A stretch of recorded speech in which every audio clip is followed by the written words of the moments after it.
শরীরে ক্যান্সার রোগের চেয়েও ভয়ঙ্কর একটা রোগ হলো আপনার যদি টক্সিক পার্সনের সাথে আপনি চলাফেরা করেন বা বন্ধুত্ব করেন।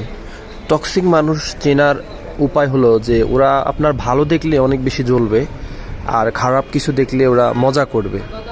ওরা দুই দিক থেকে আসলে অন্যরকমভাবে আপনাকে মানে ট্রিট করবে, যেটা আসলে আপনি অনেক বেশি দুর্বল হয়ে যাবেন। তো আমি আমার জায়গা থেকে মনে করি যে যদি কখনো ফাইন্ড আউট করতে পারেন যে এই পার্সনটা আপনার লাইফে টক্সিক, সেটা যেই হোক না কেন, আমি মনে করি সেখান থেকে অতি দ্রুত ত্যাগ করা উত্তম। ঠিক আছে, অ্যাকচুয়ালি এই বিষয়টা আমি শেয়ার করলাম এই জন্যই, কারণ আমি টক্সিক পার্সনদের সাথে চলাফেরা করতে একদমই পছন্দ করি না। সেটা আপনি যেই মাইন্ডে নেন না কেন, আমি আমার জায়গা থেকে এটা ফাইন্ড আউট করে আমি সরে যাই। আপনিও চাইলে এখান থেকে সরতে পারেন। হয়তোবা আপনি ভাববেন যে সমাজ থেকে কীভাবে এটা সরাবো। হ্যাঁ, আপনি সমাজ থেকে সরাতে পারবেন না, কিন্তু আপনি সরে যেতে পারেন। ঠিক আছে, ধন্যবাদ, ভালো থাকবেন, আল্লাহ হাফেজ।